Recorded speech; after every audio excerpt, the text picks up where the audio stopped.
Hello, and welcome to another episode of the Christian Reeve podcast. Today's episode is all about TikTok. That's right.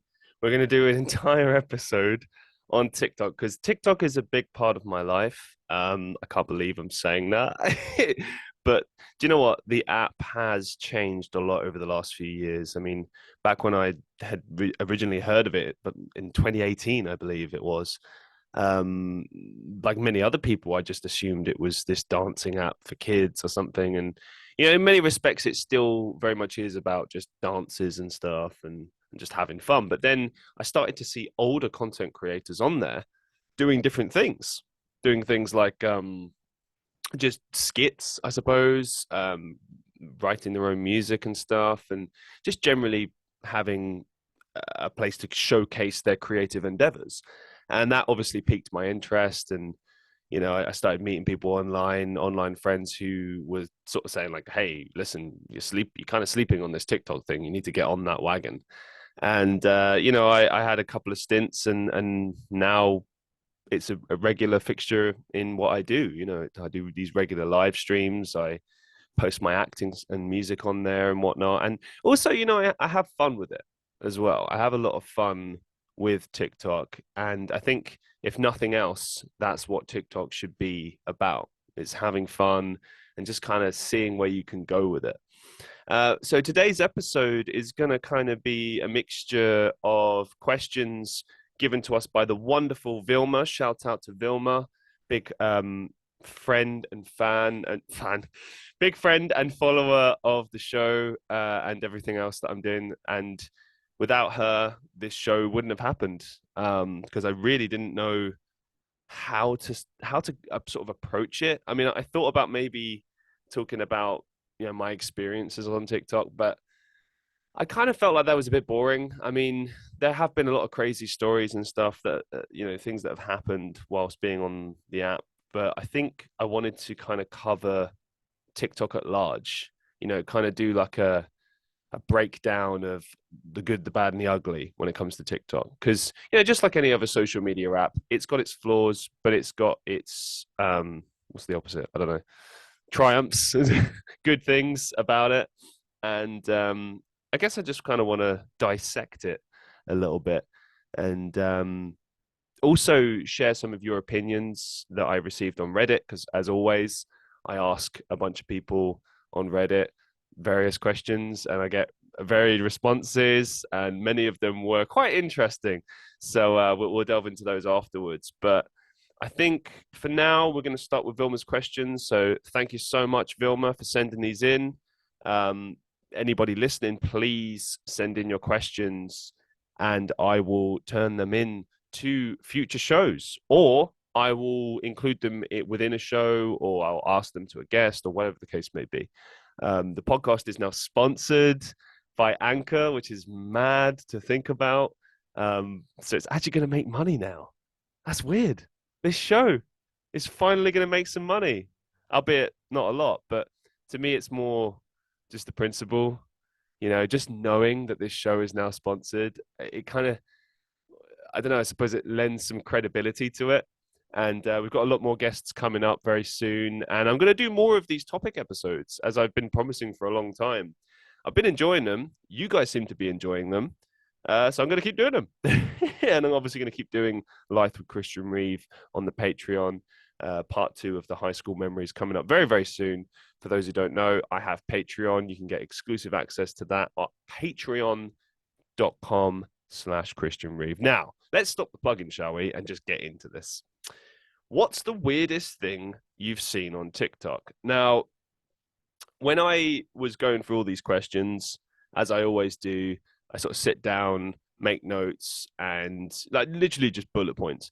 And then I kind of think about like, okay, these can be stories. I can expand upon this, turn this into 10 minutes, 50 minutes, 30 minutes, a whole show. We'll see. But yeah, no, seriously, there's been some weird stuff. I think probably the weirdest stuff well, we'll get into some of that, but I think the fact that the app is supposed to be hyper vigilant when it comes to protecting minors and stuff. That's what they say, and they've done things recently like making it so that you have to be 18 to do a live stream, right? But there's so many minors on this app. It definitely doesn't safeguard and protect children as it should, which is really, really concerning. And there's a lot of people doing, I'm going to put it, like mature content and getting away with it. Or I've seen racist content on there. I've seen just crazy stuff on this app. It's very, very worrying. As people may know, it's a Chinese app. I believe it's owned by the Chinese government. I could be wrong on that, but it's very strange. I can't think of many other apps that are owned by a government. Forgive me for my ignorance. If you can think of any, let me know. But it just seems odd to have an app with government involvement. It really does kind of make you think, like, is there some spying at work, or is there nefarious reasons for this? And we'll get into that later, but it does make you think sometimes that, maybe there's an ulterior motive to it. Maybe it's not all just sunshine and daisies. Maybe there is something a bit darker about TikTok.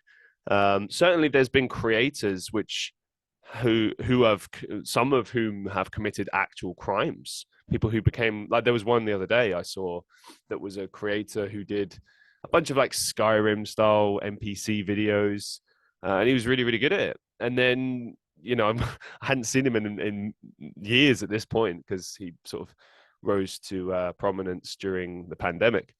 And it turns out the reason for that is that he had committed murder, which is crazy. But anyone can become a villain, I suppose, and do bad things in their life. Doesn't matter who they are, famous or not famous. But it's kind of crazy how being on this app can change people and give people like complexes and think that they're better than everyone, and people let it go to their heads. I think sometimes people get a bit obsessed with using this app, and they just live on the app. And I've seen people that live stream all the time, all day, every day, like they don't do anything else. And I'm kind of worried for their health in many respects, because it's like, you can't live your life online. It's not healthy. There's a whole world out there. It's handy to have apps and to have social media and to have ways to distract you, even just for a few seconds a day or a minute or an hour or whatever the case may be. That's great, but you shouldn't live in your phone.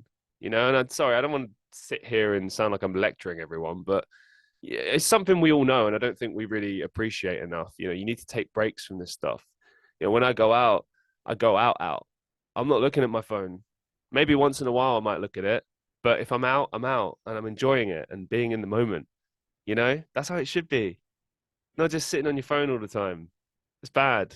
And I think there's a lot of people that become obsessed with this app, particularly if they're doing really well on it and getting hundreds of thousands of followers. Because I imagine that the validation and the support from people kind of goes to their heads, and they, I don't know, I guess believe their own hype, or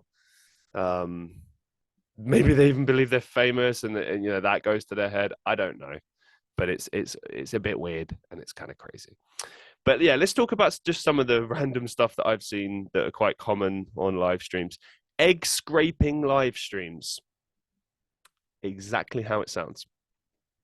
Every once in a while, you will see someone with an egg scraping bits of the egg off. And when I say slowly, I mean like entire decades have passed and they've still not scraped this off. And of course, the whole point of this is to just prolong this process as much as possible.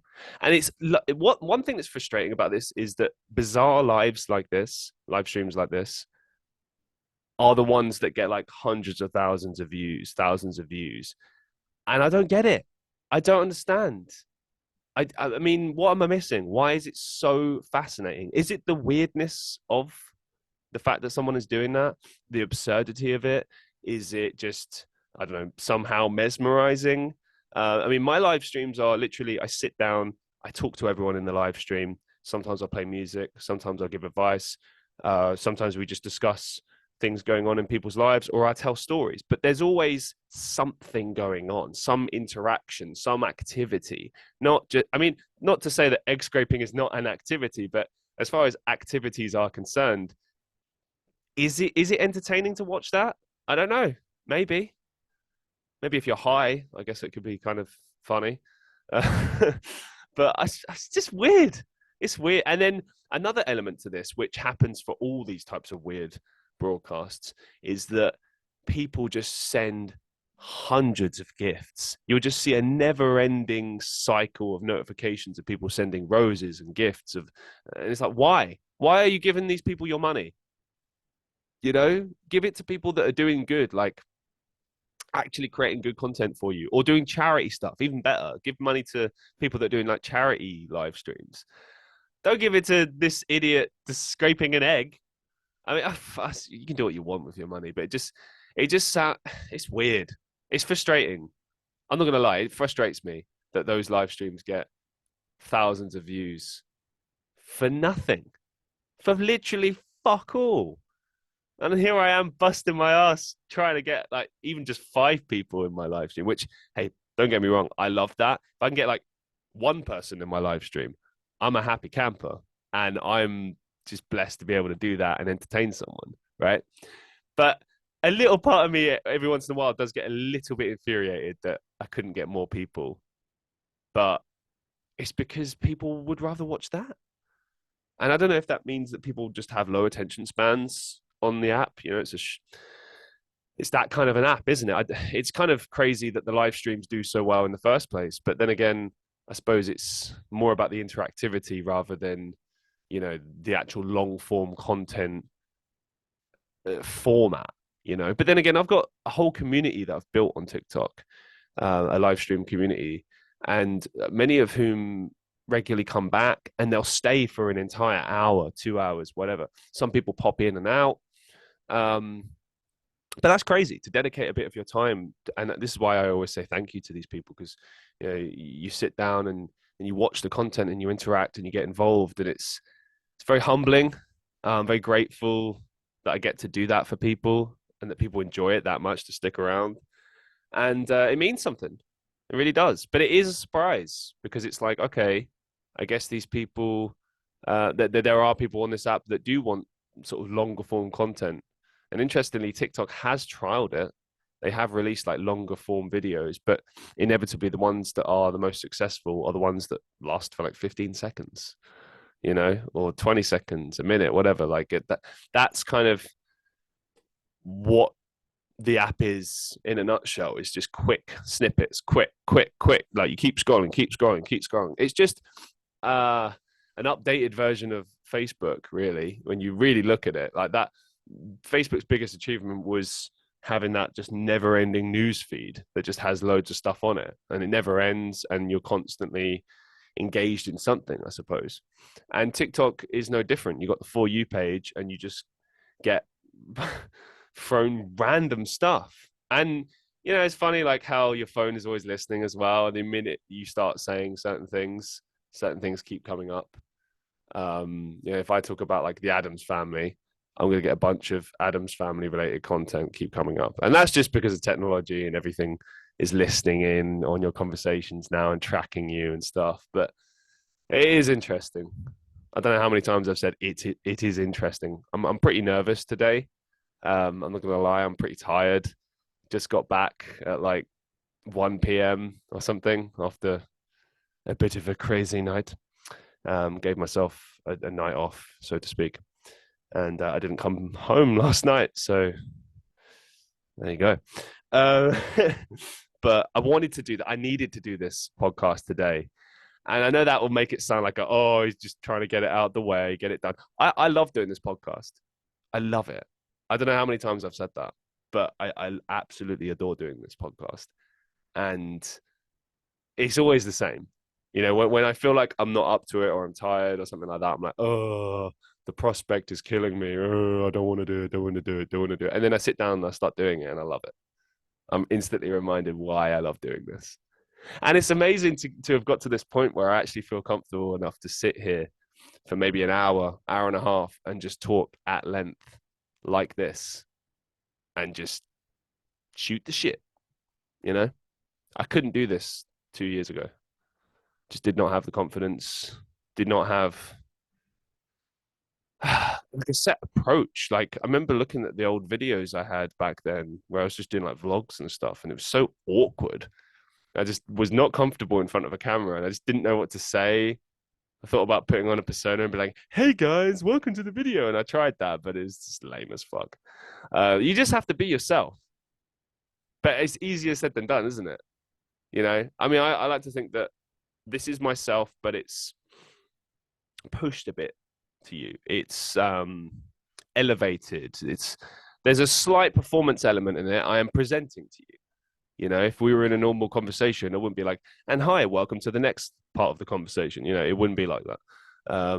Unless it was like a sales pitch or something. I don't know. That's just not how people talk in real life. But it would be weird if I would just sit here and be like, yeah, so what do you think about this? I think this is interesting. It just this you kind of have to play it up a bit for the cameras, but you don't have to fake it, if you know what I mean. You can play up, you can have somewhat of a performance, but you can still be authentic.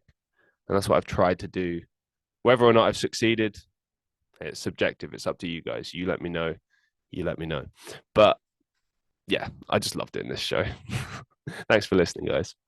But don't worry, the show is nowhere near over. I know I normally say that, and it's like, oh, okay, end of the show, right? It's not the end of the show. I've only just begun, but I've been waffling on. So let's get back to the weirdest things I've seen on TikTok. The mermaid dude in the alleyway. Okay, this is going to be difficult to explain. I will try to give you the visual picture of this. Imagine like somewhere in like Malaysia or Thailand or something like that. You've got like a tiny drainage ditch between like two houses, and there's a guy dressed in like a makeshift mermaid costume that he's made himself. I can't remember if he was shirtless or not. I think he had a wig, like a mermaid wig, and he had, I think he either had his feet out of the mermaid costume or he had like a fin or like it was a proper mermaid costume, but it wasn't. It was like a makeshift one. It wasn't a proper one. There wasn't like sequins and designs and patterns on it. It was just like, like a green bin bag type deal. But whatever, cool. A+ for creativity and do it DIY. You know what I mean? But the weird part about this was that the guy was just kind of laying down, sort of like I don't know how to put this exactly. Kind of like dipping his feet into the water very lightly. Like not dipping it the full way, just lightly tapping it in the water in the drainage ditch. And that was the live. That was the live stream. And all of his videos were of him doing that or just talking or something. And again, hundreds of thousands of followers. I don't get it. What is this? But people seem to lap it up. Very strange. People eating like octopuses and other live animals or fish on live streams. First of all, disgusting. Why? What? And TikTok, as always, did not ban it. Oh no, they promote it. Whenever there's something weird or nefarious or off, TikTok just promotes the shit out of that. There will be a lot of shitting on TikTok today. Don't get me wrong, I am grateful, but I'm going to point out their flaws as well, just as I would with anything else. I'm going to be firm but fair, but I'm also going to say, well, it's like I said at the beginning, the good, the bad, and the ugly. But this is the ugly.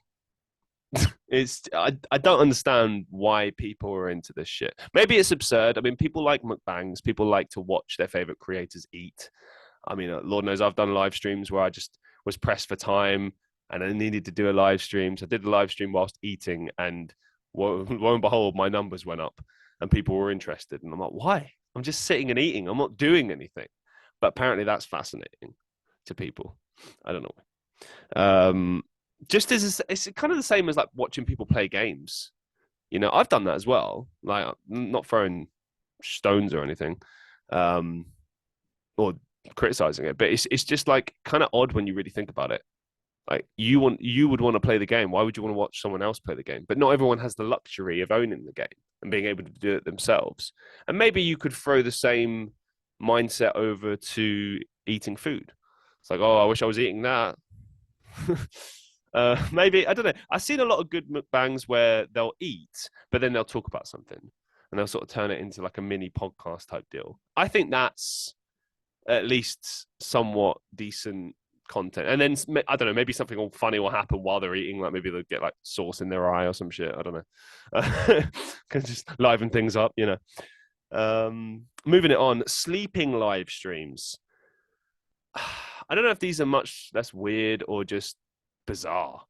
I've seen two types of sleeping live streams.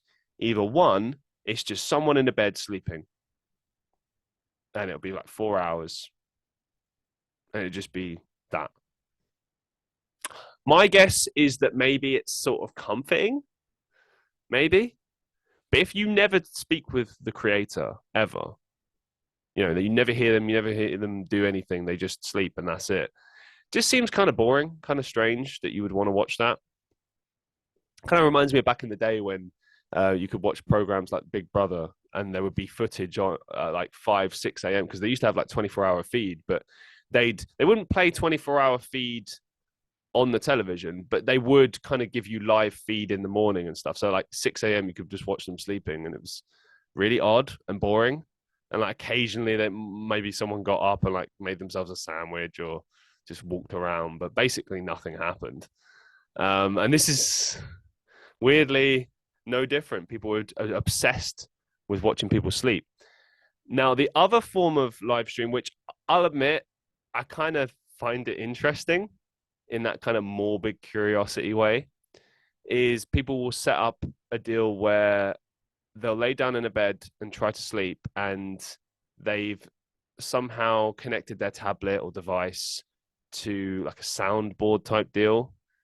And for every like gift that you send, it will correspond to like a different alarm or distraction that will maybe wake the person up or cause them to have difficulty sleeping. And that can be kind of fun, I guess. But most of the time, you just see them sleeping, and people send gifts, and like you might get like a light noise, and it doesn't really, bother them or something. I do see a lot of people like miss the point and type things into the chat, like they type rose instead of sending a rose because they don't understand that like you have to send a rose in order to get the corresponding sound. They just send the like keep putting rose, rose, rose. It doesn't work, and they're like, oh, why does it not work? And it's like, I mean, you've literally got a massive LED board explaining send a gift, you get a sound. But yeah, I don't know. I got mixed feelings about that. But obviously, inevitably, those live streams do extremely well. So, and now I've spoken about it for a good 5-10 minutes. That's going to appear on my FYP for the next week. So great. Why do some of the silliest videos that take no effort become viral, whereas others which take hard work don't? I know that this is slightly aimed at me as well. Not the silliness part, but like the fact that I think what Vilma's saying here as well is like, how come your videos don't do better? The ones that I put like effort into, like acting, music, like a skit, something like that, versus just silly videos that take no effort. I think it's a combination of a few things. And I've written some of those things down, so we'll kind of expand upon them. I think timing is a big one. When I had Paul Nicholson on the show, who'd spoken with TikTok and the heads at TikTok, he'd mentioned that like sometimes it can be to do with like when you release a video. Sometimes you can repost a video like several times and it'll do better later on. The same video. Sometimes it could be the time of day. It could just be down to sheer luck.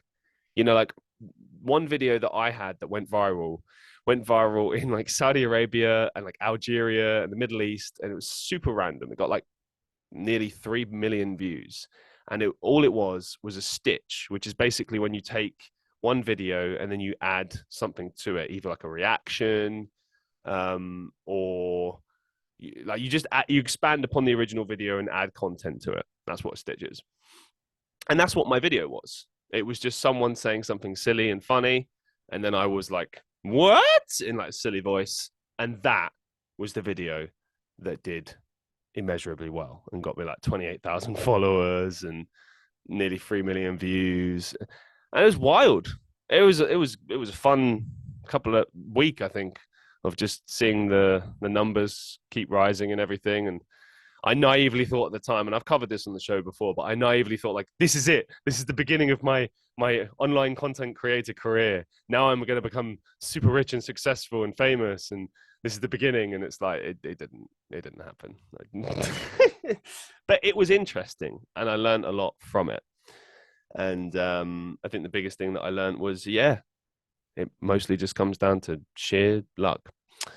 Um, I think morbid curiosity could be a reason why some of the sillier videos do so well.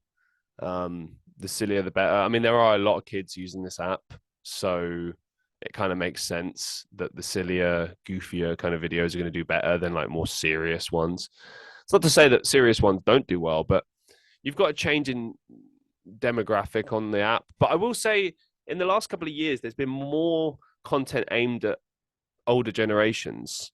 And I feel like now it's kind of shifting the balance on TikTok. So now there's just like all these different parts of TikTok aimed at different things, like different TV show fandoms, series fandoms, fandoms of actors, music, like culture, whatever. Like there's all these different kind of like pockets of the internet. It's the same principle, but just operating within TikTok.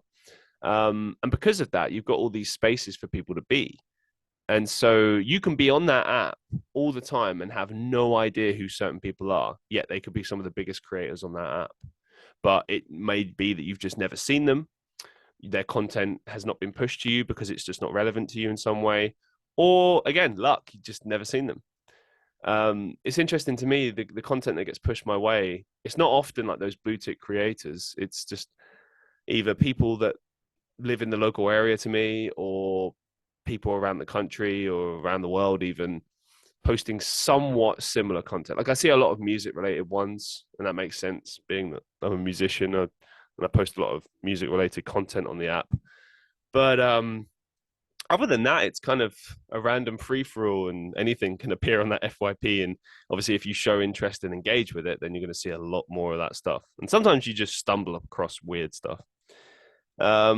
Also, final reason for the silliest videos taking no effort and yet becoming viral. I think the more mass appealability a video has, the more likely it is to do well, which I know that sounds like the most obvious statement of all time. Like, oh yeah, of course, if anyone can relate to it, of course it's going to do better. But it's like, if you take something like Mr. Bean, the character, and you look at why that became so successful, it became successful because Rowan Atkinson essentially created a character that didn't really even need to speak. He does kind of mumble words here and there. Sometimes he even has conversations, but mostly he didn't speak. He just kind of did like slapstick comedy and just moved his body around and facial expressions in a funny way. And that meant that he had a greater mass appealability to a universal audience. So like countries around the world, because you don't have to know what he's saying. All you have to understand is like, the situation of what he finds himself in, or like the silly predicaments he finds himself in and how he overcomes them and stuff. It's if you apply that then to TikTok, I think whatever appeals to the masses is gonna go viral, you know. That's kind of just the end of it. So I think, yeah, a lot of it comes down to luck, really. Yeah, I don't know, basically. Can smaller creators make an actual income from TikTok, or is it just fancy emojis and useless features? Yes. Now, I can't speak on this in a particularly, let's say specific way. Like I don't know the extent of what we're able to do, but I can tell you that I have earned money. But the ways I've earned money have been either mostly through people gifting in live streams, which thank you to everyone that's ever done that. It's very kind of you. Sometimes you can get gifted a gift on a video or something, like videos intended for the creator that's sent on a video. So something like that. It only happened to me once or twice on my main account, but it is a thing. And then, of course, if you get into the creator fund, which I believe you have to have like 10,000 followers to get into, then in theory, you're supposed to earn money on all of your videos because they'll start showing ads like before your videos arrive on people's timelines and stuff. I only ever earned like maybe 5p from it, 10p, something like that. But I suppose the best way to earn money on this app really is pushing people to check out your other content, you know. So it's not strictly speaking earning money from TikTok, but you're pushing them to things like your Patreon or your PayPal or something like that, like with a particular reason in mind. Like, and I think it's always better if you can deliver something. If you can say, okay, here's what you get back for subscribing to me, following me, whatever. But talking just on what you get from subscribing to TikTok, to a creator, I think you one thing I've seen is you can do like subscriber only live streams where only subscribers can comment and interact with the creator. It seems like a good idea. If you've got like say 10,000 followers and 50 of them follow, like subscribe to you, then you know they get to have like their own live stream every once in a while. Or you could just do it like that every time. Be like, oh no, you have to subscribe to me, and then you can be part of it. But I feel like that would really alienate people. It's one of the reasons why I've kept doing the podcast and I've released this Life with Christian Reeve series only on Patreon, and I've kept it exclusive there because it's like, okay, one you have to pay for, one is free. Like this podcast will always be free. It will never be paid for. It will have eventually more sponsors and maybe more ads and stuff. And you know, who knows? Like if it ever took off, maybe we would have like ad-free versions that you might pay for or something. But as it is, this podcast will always remain free because it started as a free product. I always intended for it to be a free product. It always will be. And I think it's important to have that from a marketing perspective, to be able to advertise yourself with free content, you know, because not everyone can afford to pay for content. Not everyone wants to. Certainly, I didn't think that my content was very good years ago. I think now I'm creating content that might be worth paying for. Very subjective, very biased of me to say that, but I mean, I don't know. I put a lot of hard work into like the Life of Christian Reeve series and everything else that I do. But I never expect people to gift and give things, and you know, it's always a massive surprise when people do, and I'm obviously extremely grateful when people do. But I don't expect it, and I don't think anyone on TikTok should either. You should just say your thank yous, be grateful, but never make demands of the people that are sending you their hard-earned money. Like, because they're doing so because they love you and they want to say thank you and give you gratitude for entertaining them. You know, so I don't think you should ever make demands of them or expect it. And it's happened on other apps like Twitch and whatnot, but just still, we need to draw a line under stuff like that and make people realize that it's not cool to do that, man. Anyway, let's move it forward. What is the best thing about TikTok? Now, I asked Reddit this question, so we'll swing to that in a second. But I want to say, I think the best thing about TikTok is the reach. I think you can reach a lot of people very, very quickly.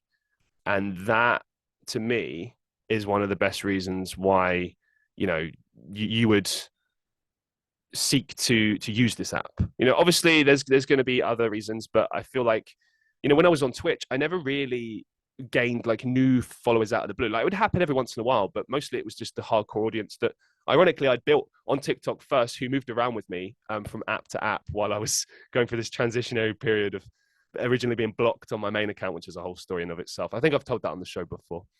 So go check out the older episodes and you can find that there. I don't know which episode though. I'll find out.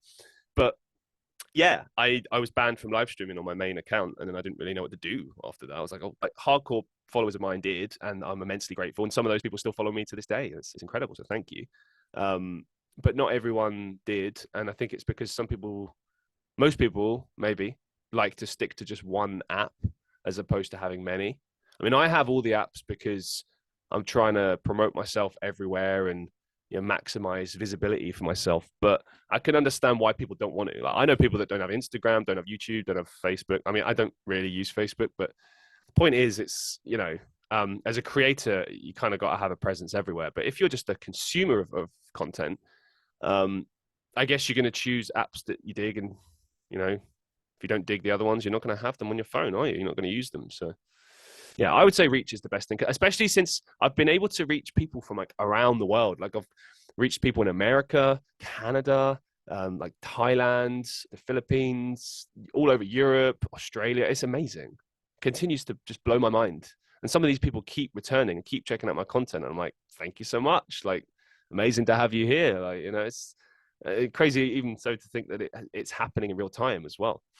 But let's look at some of the responses that Reddit said. What's good about TikTok? It fills time. Yeah, there you go.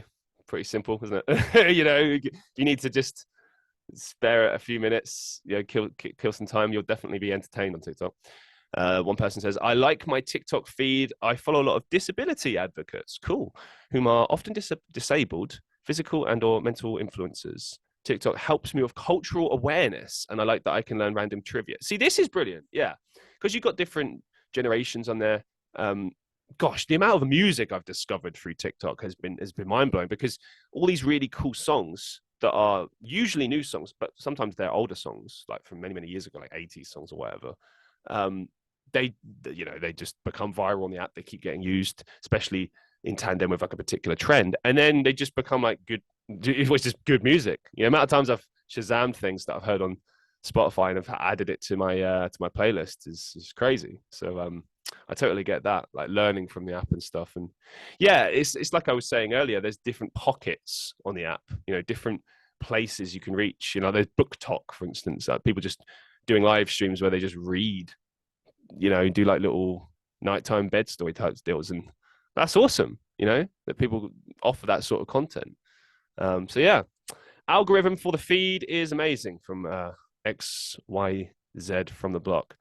Yeah, I think, whether you like it or hate it, at the end of the day, it's significantly better than other apps for directing content your way that the app will know that you like. Like the amount of things it's suggested to me that I definitely never spoke about, but I guess it kind of, my phone or the app recognized, oh, he likes this, this, this, and this, so he's likely to like this thing as well. And it was true. So there you go. Best is the amount of creativity in content. Absolutely.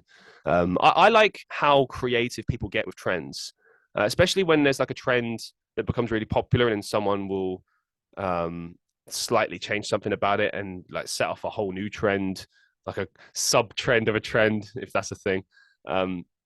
Yeah, lots of really interesting creativity. And it's always interesting to see what the next big trend is going to be. And yeah, it's just fun. A lot of fun.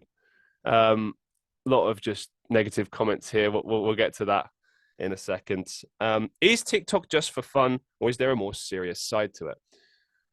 I guess that depends on your motivations, really. I mean, I've always been pretty transparent in that I'm using this app to promote myself, to just have the links on my profile and hope the content spoke for itself, and kind of just hoped that people might check out my other stuff that I was doing, like my acting and stuff. People don't necessarily do that. Like sometimes people do, but generally speaking, they don't. But if you push them to do, if you suggest it, people will. Like, I don't know how long I've been doing it now, maybe a few months, but I decided to just start plugging everything that I do in my live streams. Normally at the beginning of the live stream and at the end. And sometimes if there's a bunch of new people in a particular stream, I'll mention it. I'll give them the rundown of who I am and what I do and where you can find me. And when I tell you that it's increased my Instagram count considerably, it's gotten me Patreon subscribers. I mean, it's improved the listens and the views for the podcast. It definitely works.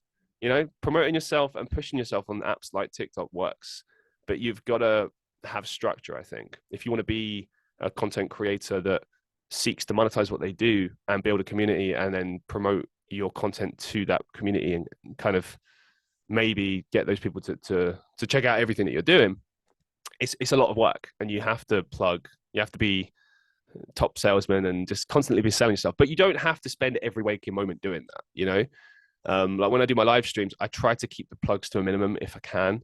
I just say them when they make sense to say them. As I said before, normally when there's a lot of new people in, normally we'll say it at the beginning of the live stream. Not, but a lot of the time I'll only say it at the end, just as a kind of reminder to everybody. And it's become like a spiel, like I know it off by heart. But yeah, no, I think it's important to do that. I think that's important. What are the worst things? Let's have a little look. See, are you going to load for me? I've got all this set up in front of me. I'm worried that it will just start lagging out and ruin it. It's data tracking earlier. This is what I was referring to.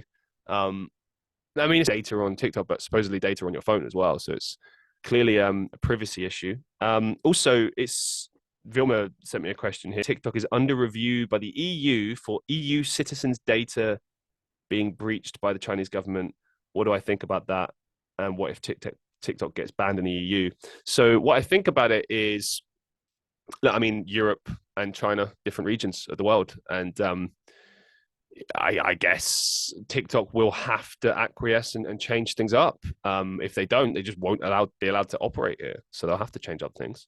And they might have to give up certain things. And because data protection is very serious here. I mean, I think, and forgive my ignorance, I might be wrong here, but we've got like the Data Protection Act, and then we've got that GDPR thing, which may only be for the financial industry, but basically we've got like a lot of legislation and regulations to protect for things like data and stuff and the misuse of it and whatnot. And essentially TikTok is always tracking and storing data about you. And there's a lot of conspiracy theories about this idea that like maybe I don't know, it's all like facial recognition and they're trying to kind of like just build profiles of people and store it in a database somewhere. I don't know if I believe all that shit.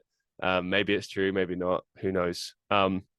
But I hear people talking about privacy problems with regards to TikTok all the time. And again, it's not the only app that does this. They sign up for this. And it's no different with TikTok. Like you sign up for this. If you look in their terms and conditions, there's going to be some crazy wild stuff in there that you're not going to want to agree to. But then if you don't, you can't use the app. And that's how they get you. So I don't know. But if it gets banned in the EU, I kind of threw a few ideas here. I mean, I don't see this happening, but if it did, I would see maybe Instagram or YouTube taking over in this space. I mean, I feel like Instagram Reels and YouTube Shorts have been a bit of a failure. I mean, they've kind of jumped on the bandwagon and taken a small segment in the market, but TikTok is supreme when it comes to short content. It is the place for it. I personally don't like Instagram Reels and YouTube Shorts because of like it's so much easier to post videos on TikTok than it is Instagram Reels and YouTube Shorts. I feel like they're not really optimized for this stuff. I mean, obviously YouTube is a video sharing website and always has been, but I feel like it's better for the long form content. When you got the short stuff, it just feels like a shittier version of TikTok. I don't know.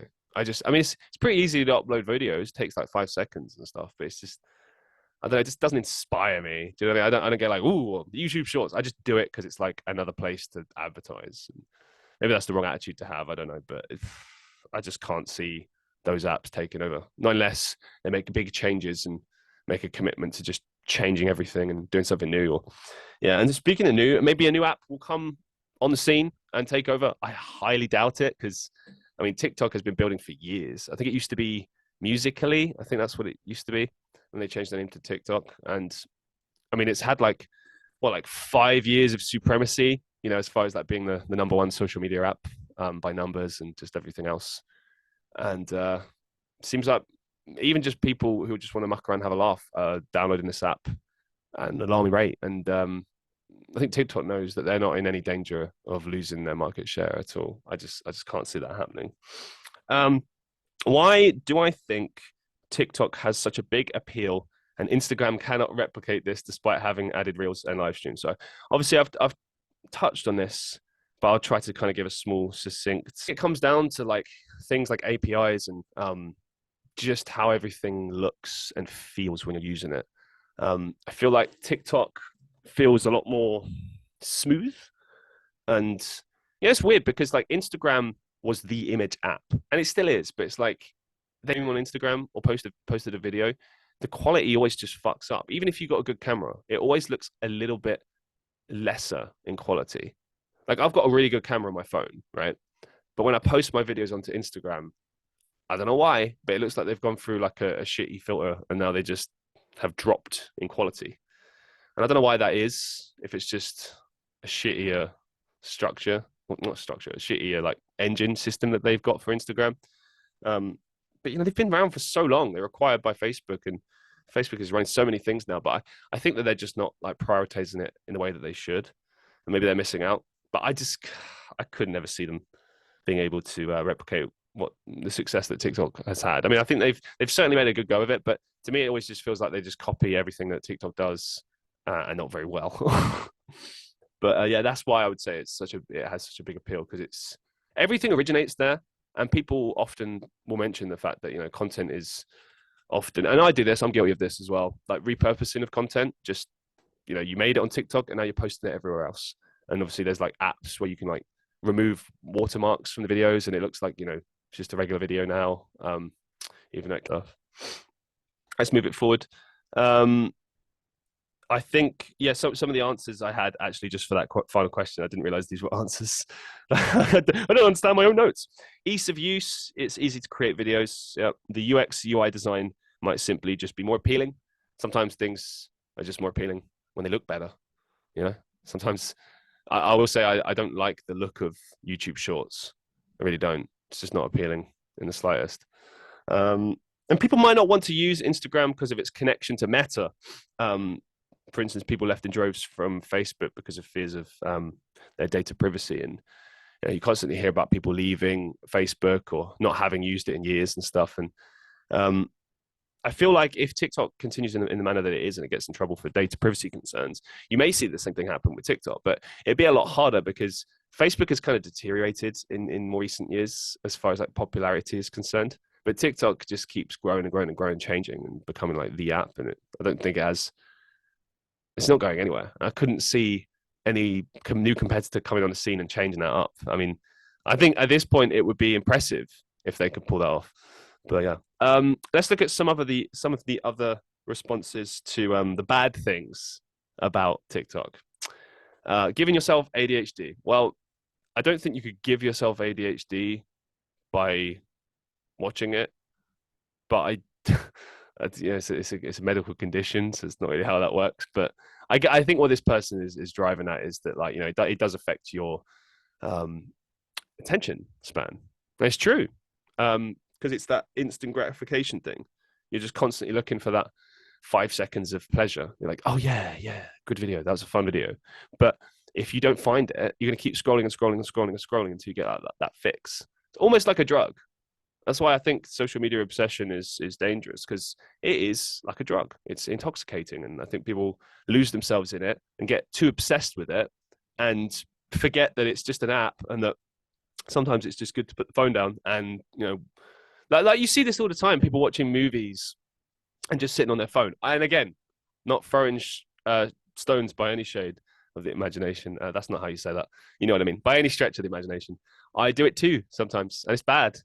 I know I should just be there in the moment enjoying the content, but it's just a bad habit. The phone's there, just check things. Sometimes it's nice and comforting to have the long form content on in the background. I don't know.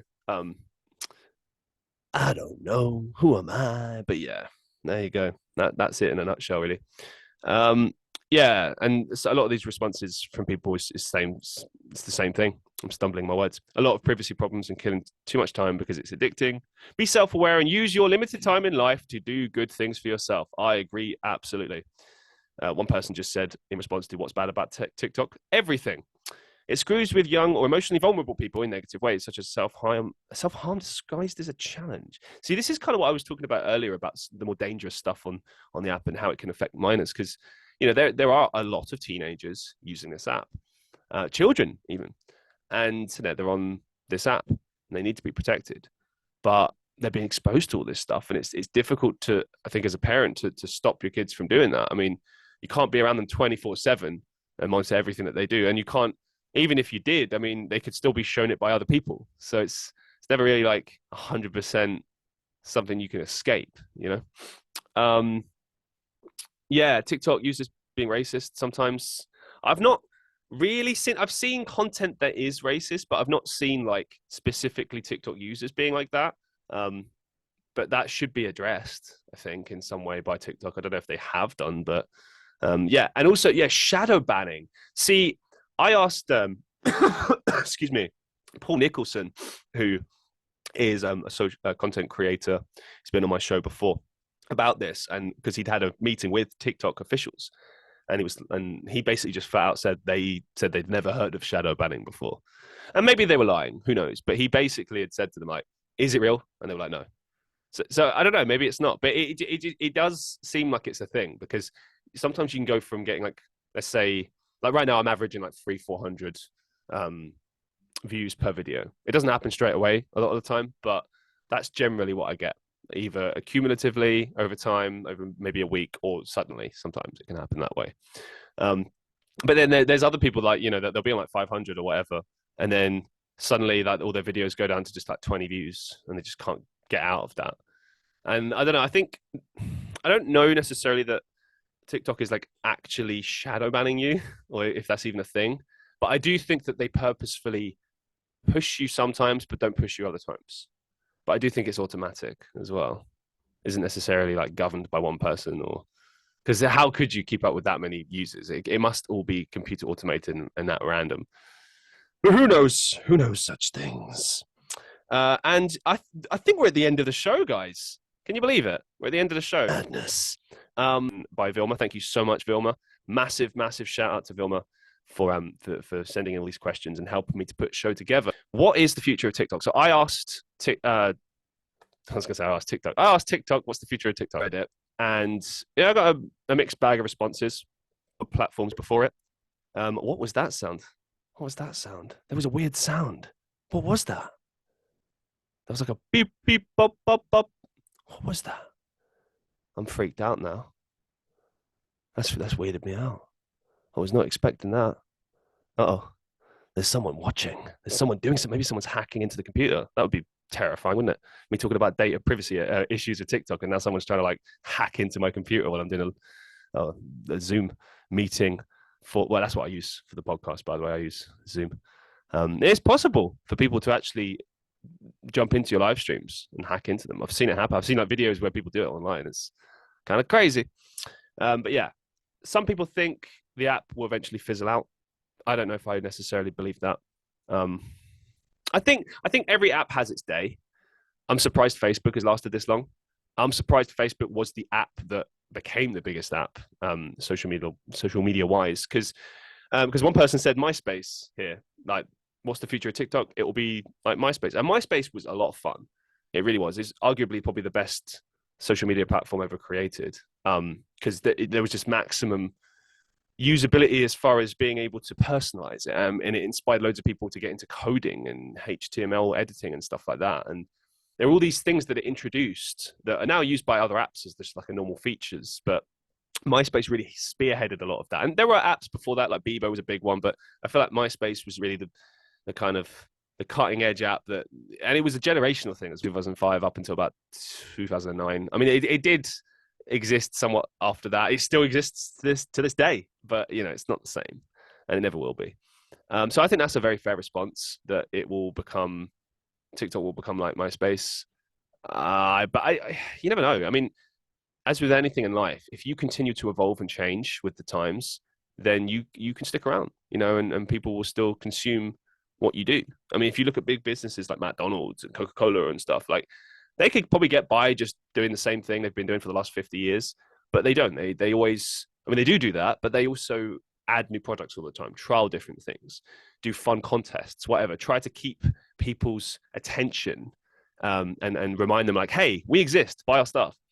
And I think one of the interesting things I've noticed TikTok has been doing over the last sort of 2 years is connecting with a lot of businesses and stuff, and setting up like events and whatnot, and getting into that side of things. So they're kind of seeping into like general culture now. So like, you might not necessarily have everyone in public on TikTok, but chances are you've got a fair few people that have at least checked it out. Maybe they have a profile, maybe they don't, but they're aware of it. They know what it is. They see the marketing for it. They're aware of it. So TikTok has done a good job in that respect. But do I personally think they'll stick around? I don't know. I say they've got at least got another 5 years, but after that, we'll see. One person will go to another app. I don't see why he would want to buy this app. I mean, he bought TikTok. Why? I don't know. He seems to be having fun with that, and that's a bit of a dumpster fire right now. But yeah, I think he'd be crazy to buy TikTok. I mean, it's crazy to buy Twitter. So buying TikTok would just be a full-on meltdown, really, wouldn't it? Info leaks out about the CCP using data collected from TikTok for espionage and tracking. App gets banned. Hmm. I mean, that ties into what we were saying earlier about how, the conspiracy theories and how it could be it could actually be for that intended purpose. I think it's likely, but you never know. You never know. One person just simply said, I hope there won't be, if I'm being honest. Yeah, just, I hope there's no future for TikTok. Screw TikTok. I hope maybe it exists, but they get held accountable for their data protection stuff and they get forced to sort of act in accordance with the law and the rules. Yeah, I don't know. If it disappears, 10 more will step in to replace it. This is why capitalism works. People want to get rich. That doesn't mean that they can't share the wealth, though. I'm not going to get into a discussion about capitalism and if it works or not. But what I will say is that I agree with the first part of this sentence. If it disappears, 10 more will step in to replace it. There's always something around the corner. When Vine shut down, TikTok emerged, and a lot of people have said that Vine was better. And yeah, I agree. It probably was. But TikTok has kind of incorporated Vine. People still do like Vine type videos, but now it's music related as well. And it doesn't have to have music, but that is basically just Vine with music. And what will be the next thing? Probably something based in virtual reality. Who knows? Who knows? But that brings us to the end of this episode on TikTok. I hope you've enjoyed it. I hope it wasn't too much of a ramble-thon. And I hope I was coherent and actually gave you guys something worth listening to or watching, or whatever your preference is. Because I know that some people watch this on YouTube and Spotify, and that's pretty mad. I'm starting to wonder if video versions will be available on the other platforms at some point. It was crazy when Spotify actually added video for creators like me. Like it started as a beta feature. I thought it was just going to be available for big creators like Joe Rogan and stuff. But then like about 3-4 months back, I saw this beta feature, beta feature, enabling you to upload videos. And I was like, surely not. And then I replaced all of the recordings, as many as I could, basically all the way up to like episode 19, because I think before episode 19, I was audio only. And after episode 19, it was video. But I always kept the audio versions as well. And I do that, for those who don't know, behind the scenes. I record a Zoom version of the podcast and then an audio version. And I normally just upload the Zoom one because the recording comes out well. But if it doesn't, I'll upload the edited audio version.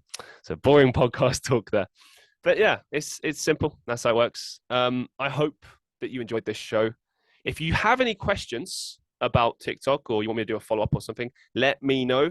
If you have ideas for topics you'd like me to cover in the future or guests that you'd like to see appear on the show, or if you would like to appear on the show and you have something particular you'd like to discuss, or you just want to promote yourself and have a good old chinwag with me, conversation with me, send me an email at christianreevepodcast@gmail.com. Thank you so much for watching, for listening. I hope you enjoyed this show as much as I did doing it. I'm going to go and eat or sleep or something, crash. I don't know. I haven't slept properly. Thank you so much. I love you. And I'll see you all in the next episode.